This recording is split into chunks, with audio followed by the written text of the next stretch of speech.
Hello and welcome back. आप देख रहे हैं द स्पेशल लेसन। मैं मुकेश कुमार आपका स्वागत करता हूं। आज हम लोग सीखेंगे remove too. Remove too transformation of sentence का ही एक भाग है। रिमूव मीन्स होता है हटाना, और टू आपका एक एडवर्ब है जिसे हिंदी में आप क्रिया विशेषण के नाम से जानते हैं। अब वाक्य से टू को हटा देने की प्रक्रिया रिमूव टू कहलाता है। जब किसी वाक्य में टू का प्रयोग होता है तो वह बोध करता है आवश्यकता से अधिक, आवश्यकता से अधिक, उचित से अधिक,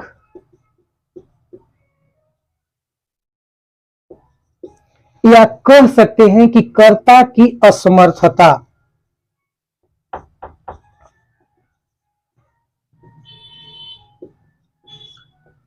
more than proper, more than required, या डिसेबिलिटी ऑफ सब्जेक्ट। यह टू बताता है कि वाक्य का कोई कर्ता में आवश्यकता से अधिक गुण है, उचित से अधिक गुण है, या वह असमर्थ है। इसे दूसरे शब्दों में कहें तो excessiveness of something with negativity. यहां एक उदाहरण है, he is too weak to walk. तो सबसे पहले इस वाक्य की प्रकृति समझिए।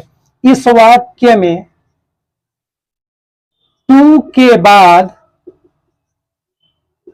टू प्लस V1 का प्रयोग हुआ है, यानी इस एडवर्ब के बाद इंफिनिटिव का प्रयोग हुआ है। तो इसका रूल है टू को आपको सो में चेंज कर देना है।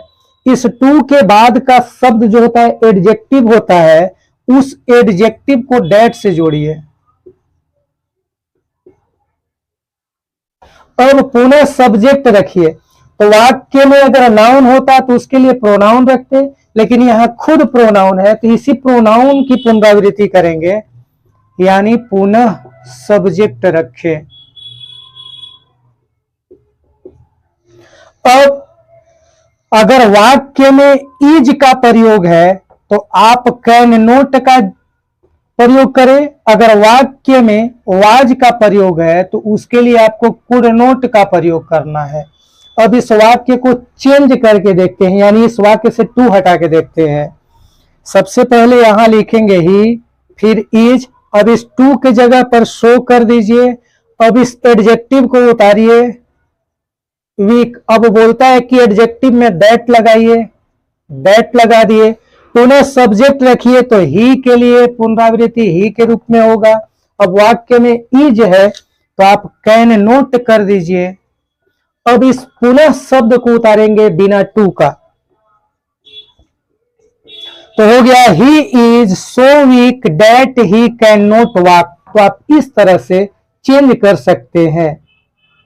यहां एक और उदाहरण है जिसमें एडवर्ब टू के बाद किसी भी तरह का इंफिनिटिव का प्रयोग नहीं है, तो इसे हम दो तरह से चेंज करना सीखेंगे। सबसे पहला रूल बोलता है कि इस टू के जगह पर वेरी या ओवर का प्रयोग कर ले तो वाक्य चेंज स्वयं हो जाएगा। जैसे रवि इज वेरी टॉल। अगर दूसरा रूल का जिक्र करें तो वह इस प्रकार है, आप टू को रिमूव कर दे, हटा दे, और जो एडजेक्टिव या एडवर्ब है उसको कंपैरेटिव डिग्री में चेंज कर दे। कंपैरेटिव डिग्री में चेंज कीजिए, फिर उसमें देन का प्रयोग कर दें। वाक्य में अगर इज का प्रयोग हुआ है तो उसके लिए it is proper,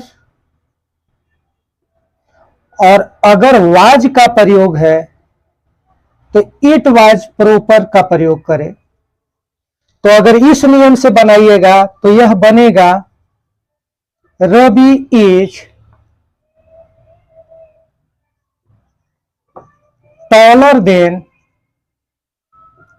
it is proper. अब बोलिएगा कि यह टॉल से टॉलर कैसे हुआ, तो यहां कंपैरेटिव डिग्री का एक रूल है, थोड़ा सा स्पष्ट कर देता हूं। जैसे एक एडजेक्टिव है, इसमें एक वॉवेल है, तो कंपैरेटिव में करेंगे तो ई आर जुटेगा, फिर इसके बाद देंग रखते हैं। लेकिन वहीं अगर एक और शब्द ले ले, ब्यूटीफुल, इसमें एक से अधिक सिलेबल के वर्ड है, यानी वॉवेल का प्रयोग हुआ है, 1 2 3, तो इसके पहले आपको रखना होगा मोर, तो ये हो जाएगा मोर ब्यूटीफुल, फिर इसमें देन जोड़ना होगा। तो यह डिग्री का नियम है, लेकिन यहां बता देना उपयुक्त समझे, चूंकि इस नियम में उसका प्रयोग हुआ है। तो आप इस तरह से चेंज कर सकते हैं। रूल नंबर 3 के अंतर्गत दो वाक्य को उदाहरण के रूप में रख रहे हैं जिसमें कोई सर्टेन सब्जेक्ट की बात नहीं हो रही है। अब इसको चेंज कैसे करें, तो इसके लिए आपको चेंज करना है रूल फर्स्ट से, जो पहला नियम पढ़े उसी से चेंज करना है।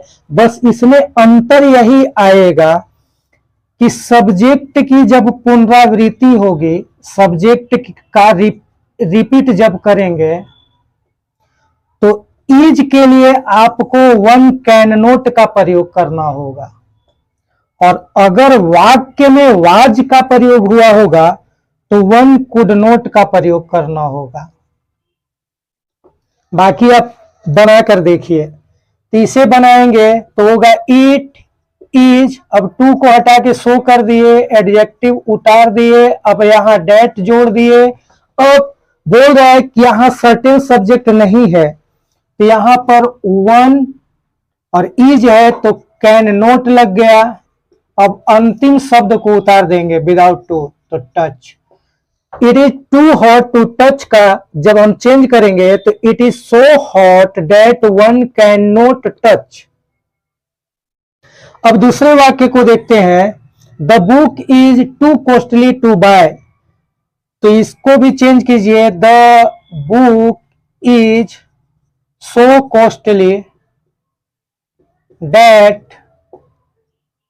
One can not buy. तो आप इस तरह से चेंज कर सकते हैं। अब यहां उदाहरण के रूप में एक ऐसा वाक्य रखा हुआ है जिसमें फॉर मी का प्रयोग हुआ है, इसे भी बनाएंगे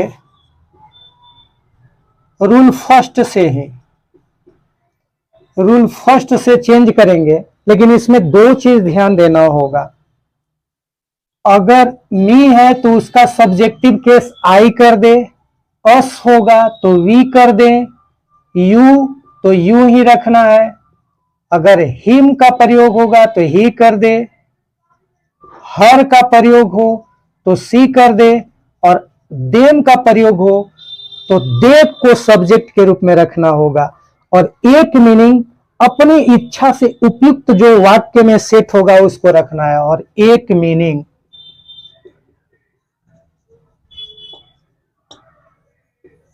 फिर आप चेंज कर सकते हैं। आइए इसे बनाते हैं। तो बनेगा द टेबल इज, अब टू को शो कर दिए, हेवी उतार दिए, डेट से इसको जोड़ दिए।